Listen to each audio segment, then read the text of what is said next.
When I said we were brothers from the podium, that's because we're rough on each other. Some brothers are like Cain and Abel.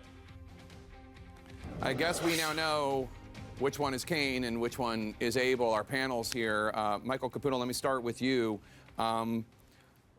So I guess Scaramucci won this fight between him and Reince Priebus. I'm not sure that's all this is. It's probably some of it. I mean, I'm from New York. I'm involved in New York politics. It's a rough and tumble place. You fight with each other, and then you make up, and it happens all the time. You know, the New York culture is a little unusual for the White House, I guess. But, you know, strap in. We got three more years of this. You're going to see more New York culture. And it does seem like, in some ways, that this is, I mean, if you look at the White House with different power centers, there's the Family Power Center, right. There's the New York Power Center, there's the Nationalist Power Center, and then there's the Establishment Power Center. Right. It looks like the establishment, the RNC folks, are really on their way out. It seems to be that way. You know, it's tough to do the Kremlinology on this, and the very fact that that's what we're doing now. Yeah, well, I don't know if they would appreciate that term, but the pun totally intended. But that's the smaller issue. The bigger issue is, will it change? Will we get out of the business of trying to decide which faction is killing another faction? It's something that's supposed to operate very efficiently. Now we have a new chief of staff, and that's going to be the question. Will anything change? And particularly, will the commitments that I think General Kelly probably got from the president, that you will really be in charge, mean anything? And Congressman, we heard Mick Mulvaney saying today, earlier in the show, that he hopes that this retired Marine general is going to be able to bring some discipline to the White House, that Reince Priebus, for all his strengths, maybe was a little bit more laid back and independent. Jake, it won't matter whether it's General Kelly or Reince Priebus, Scaramucci or Spicer. The reason the White House is failing is not because of staff, it's because of the president himself. This is like rearranging deck chairs on the Titanic. You've got a president who lies, who makes shocking comments on Twitter, who has no interest in the substance of legislation. Things are not going to change. Congresswoman, you said something about General Kelly that was a bit controversial, and I want to give an opportunity for everybody to discuss it and for you to defend it. You said, by putting General John Kelly in charge, President Trump is militarizing the White House and putting our executive branch in the hands of an extremist.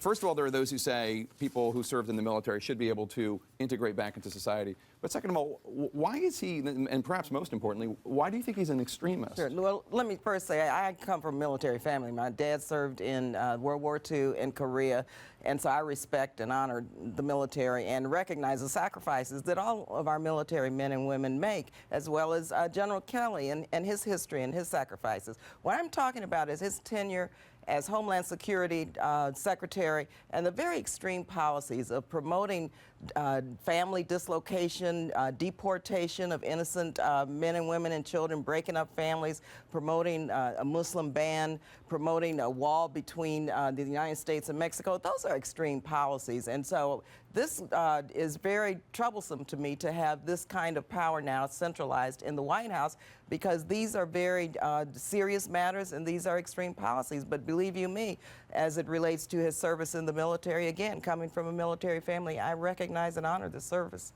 men and women of our country. Well, you know, original Trump backers gave Reince Priebus a chance because he really earned it on the campaign trail. He was a real asset to the president.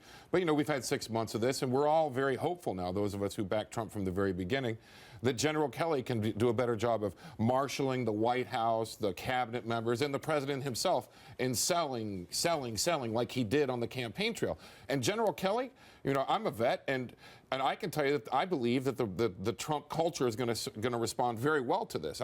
I worked at the convention in the president's office at the convention. We were run by Ryan Price and David Urban, both combat vets. There were 0 leaks, there was no infighting, and there was a strict chain of command. I think the Trump culture is going to respond well to this, and I'm looking forward to seeing the changes that the general is going to bring. But I think the problem is the Trump culture. See, the president didn't fire the chief of staff because Donald Trump's the chief of staff.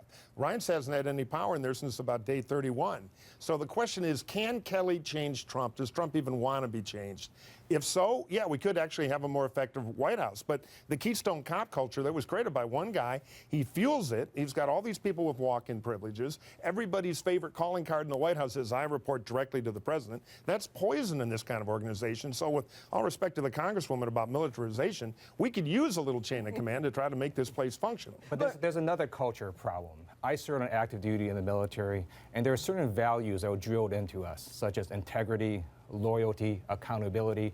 I think it's going to be really hard for General Kelly in the long term to work for a boss who show such great disdain for these values? I have worked in Washington, D.C. as an intern, a staffer, and now as a member of Congress. I've been there through 5 administrations. I have never seen such chaos and confusion. And I have to tell you, I'm quite concerned about the foul language and the profanity that's coming from the White House that our children are hearing. What do they think? What do they believe? And for me, it's very, very troubling. It's, you know, the president, cyberbullying, for example, his attorney general, that's wrong. And it just seems like that what Congressman Lieu said is correct. It's got to start at the top. Hopefully, the president will see that he needs some stability for the good of the country. Profanity in Washington, color me shocked. I'm just amazed. Well, I want to read something to you from the Wall Street Journal, which is obviously conservative.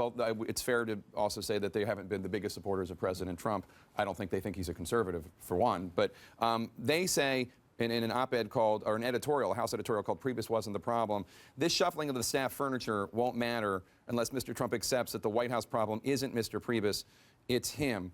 Do you really think that General Kelly, Secretary Kelly, White House Chief of Staff Kelly, whatever you want to call him, will be able to go into the president's office, the Oval Office, and say, Mr. President, please stop tweeting. Or if you're going to tweet, let's have a discussion before you do it, because it is an official message and it is undermining what we are trying to do.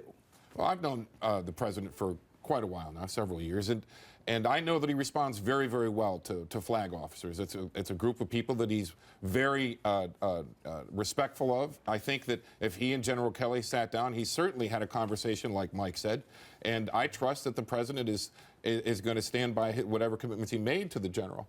Listen, this White House could use a Marine officer in charge. We all agree about this. I think we're going to see some good things. So I think the huge question here, though, is if Kelly got that commitment, and I agree, the military guys intimidate the president a little bit. You know, the only beach he landed on was in Studio 54. He sees the brass, and he respects it. So the question is, how will Kelly test the president? Well, yeah, I know, no, old references are my specialty. Yeah, no. No, I love that. That's good. Buster Keaton, you know, was really the model. No, but the point is, Kelly, and he didn't get 4 stars Marines by not knowing strategy. He's got to test it right away. Hey, I'm going to put Jared's security clearance on suspension until he's cleared. Some big, tough thing, not only to see if Trump meant it, which I think is an uphill bet about him having that power, but 2, to show Washington Incorporated that there's actually somebody in charge they can do business with. He's got to prove it, and that's actions, and he's got a quick window to test it right now when the president might actually let him be in charge, or this is all just cosmetic and it doesn't mean anything. Congressman, I know you're not a supporter of the president, but if you were, just as an American who wants who presumably you want the drama to stop, you want the actual business of governing to be more efficient, what advice would you give the president? You know, I remember watching the president's joint address to Congress. And afterwards I thought, you know, that's going to make Democrats' jobs harder because I thought he gave a good address. But as an American, I feel better. I want him to go back to that. I want him to make America proud. I don't want him to embarrass us. I think he should stop doing Twitter, and I think he should listen to his advisors and then show some interest in legislation. He's shown no interest in the substance of these bills. It's one reason that they've had no legislative accomplishments in his first 6 months in office. Congresswoman, listen to this from Peggy Noonan, another Wall Street Journal conservative. She wrote in an op-ed called "Trump is a Drama Queen," the president's primary problem as a leader is not that he's impetuous, brash, or naive. It's not that he is inexperienced, crude, and outsider. It is that he is weak and sniveling. That's pretty harsh stuff. It's harsh, but let me say, the president really should work with us to help us create good-paying jobs, to help us reduce the cost of living for Americans. People are really struggling out there. He needs to work with us to help us reduce the cost of prescription drugs, to actually develop a plan for skills and workforce training and education so that people can get jobs of the 21st century. You know, people need help in terms of the basic standard of living. And so he should work to help us do that, creating infrastructure plan, you know, create economic growth so that people can have good paying jobs and not have to struggle and work 2 jobs and still live below the poverty line. So that's what he needs to do. You talk to a lot of those voters in your talk radio in Buffalo. What do they tell you? What do they want the president to do?